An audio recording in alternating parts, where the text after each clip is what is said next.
চন বাকৰি মাটিতেই ধন এই আপ্তবাক্যহাৰী সৰগত কৰি গোৱালপাৰাৰ ছৈদুৰ ৰহমান নামৰ জলসম্পদ বিভাগৰ এগৰাকী কৰ্মচাৰীয়ে ড্ৰেগন ফলৰ খেতি কৰি যথেষ্ট আৰ্থিকভাৱে লাভান্বিত হৈছে। সহযোগী বিদ্যাধীন সঞ্জীৱে দেখুৱাব তেখেতৰ এই গোবিন্দপুৰত থকা যি ড্ৰেগন ফলৰ খেতি, সেই খেতি আমি আছোঁ আৰু তাৰে পৰিৱেশ দেখুৱাইছোঁ। সুন্দৰ সুন্দৰ এনেদৰে ড্ৰেগন ফল লাগি আছে। কেৱল ড্ৰেগন ফলৰ খেতিয়ে নহয়, তেখেত আন আন ফল মূলৰ খেতি কৰিও যথেষ্ট ধন উপাৰ্জন কৰিবলৈ সক্ষম হৈছে। এগৰাকী চৰকাৰী কৰ্মচাৰী হৈও তেখেতে এই কামত লাগি পৰিছে। চৰকাৰী যি কাম কাজ, সেই কাম কাজো তেখেতে নিষ্ঠা সহকাৰে পালন কৰাৰ সমানে সমানে তেখেতে খেতিটো লাগি পৰিছে। নিশ্চয়কৈ এই এক প্ৰশংসনীয় আচলতে বিষয়, প্ৰশংসা কৰিব লাগিব তেখেতক। মই কথা পাতিবলৈ যত্ন কৰিম, তেখেত মোৰ লগত আছে, কথা পাতিবলৈ যত্ন কৰিম। কি ক'ব, আপুনি এগৰাকী চৰকাৰী কৰ্মচাৰী, চৰকাৰী কাম কাজ ডিউটিবিলাক ঠিক ঠাক পালন কৰি আছোঁ।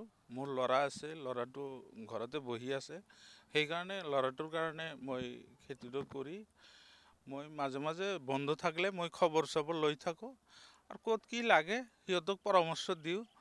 আমাৰ বন্ধু আছে কলকাতা, সমৰ দাস, তেওঁ একজন চৰকাৰী কৰ্মচাৰী আছিল, তেওঁ VRS অভিযন্তা আছিল। তেওঁ VRS লৈ বৰ্তমান 20 বিঘামান ড্ৰাগন খেতি কৰিছে।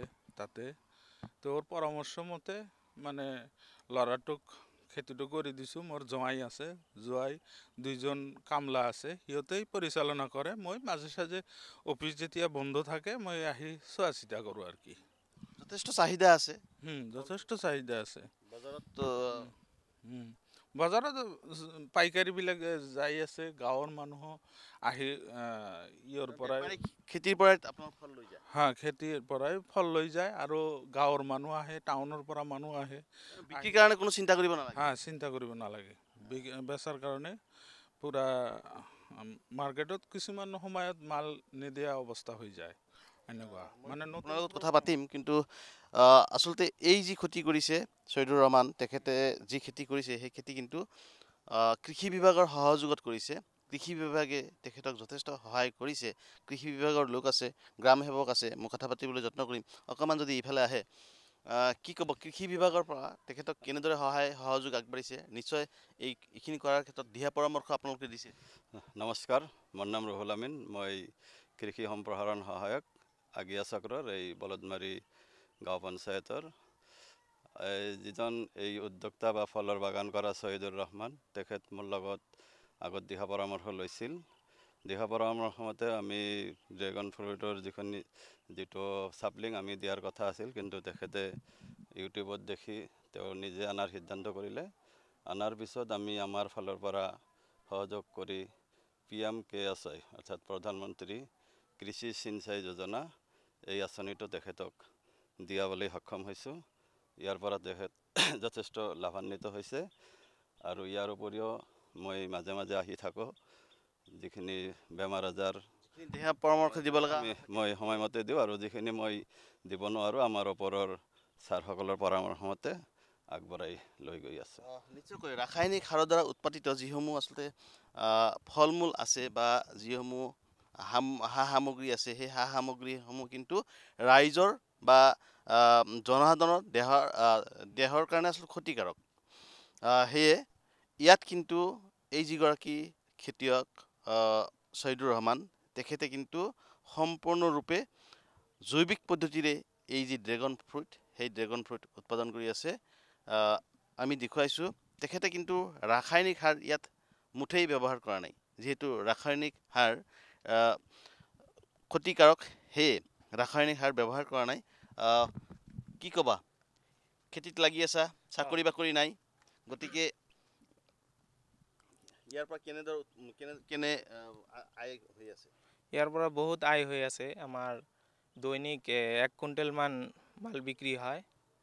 এই বেপাৰীবিলাক আহে আৰু আমাৰ বজাৰতো দিয়া হয়, ট্ৰান্সপোৰ্ট মাৰ্কেটত দিয়া হয় আৰু PUC মাৰ্কেটতো দিয়া হয়। কেতিয়াবা মাকৰিও লৈ যাওঁ আৰু এই ল কলেজৰ সন্মুখতো লোৱা হয়। আজি মই বহি বহি হিচাপ কৰিলোঁ, প্ৰায় 20,000 টকাৰ ফল আজি ৰাতিপুৱা বিক্ৰী কৰিলে আপোনালোকে। গতিকে প্ৰতিদিনে প্ৰায় এনেকুৱা আহে? প্ৰায় আমাৰ 20,000 বা 22,000 মান আহি থাকে প্ৰতিদিনে প্ৰতিদিনে।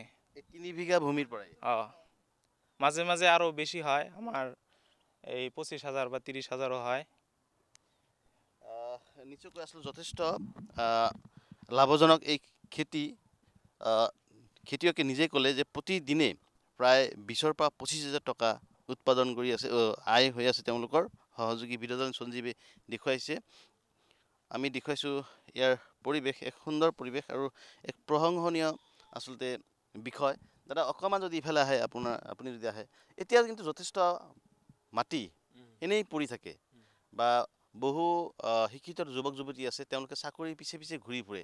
আপোনাৰ ল'ৰাও নিশ্চয় শিক্ষিত যুৱক, আপুনি চাকৰিৰ পিছত ঘূৰা নাই, ল'ৰাক এই খেতিত লগাই দিছে আৰু প্ৰতিদিনে 20,000 25,000 টকাকৈ আয় কৰি আছে। গতিকে আন যিসকল নিবনুৱা আছে, শিক্ষিত নিবনুৱা আছে, তেওঁলোকক কি ক'ব আপুনি?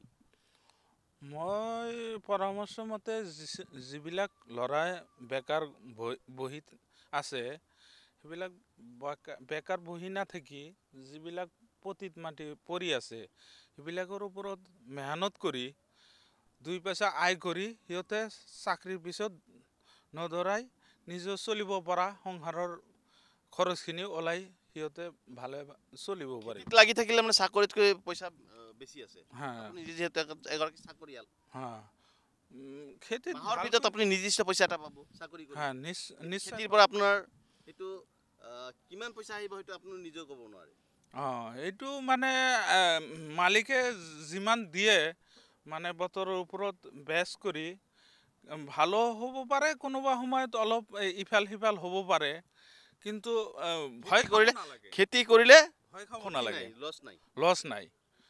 খেতি কৰিলে ভয় খাব লোকচানৰ সন্মুখীন হ'ব নালাগে আৰু নালাগে। আমি দেখুৱাইছোঁ গোৱালপাৰাৰ এই গোবিন্দপুৰত থকা চৈয়দুৰ ৰহমান ৰামৰ যিগৰাকী আচলতে লোক আছে, তেখেতৰ ড্ৰেগন ফ্ৰুইটৰ খেতিত আমি আছোঁ। তেখেত ড্ৰেগন ফলৰ উপৰিও আন কিছু ফল মূলো কৰিছে, যেনে হোমথেৰীয়া টেঙা, কমলা বা মধুৰিআম, এনেধৰণৰ আচলতে ফল মূলৰ খেতি এনেধৰণৰ ফল মূলৰ খেতি তেওঁ কৰিছে আৰু ইয়াৰ পৰা যথেষ্ট লাভান্বিত হৈছে। আৰু তেওঁৰ এটাই আহ্বান যে এতিয়াও কিন্তু বহু যুৱক যুৱতী আমাৰ সমাজত নিবনুৱা হৈ ঘূৰি ফুৰি আছে, তেওঁলোকৰ কিন্তু যথেষ্ট মাটি আছে বা পতিত মাটি আছে।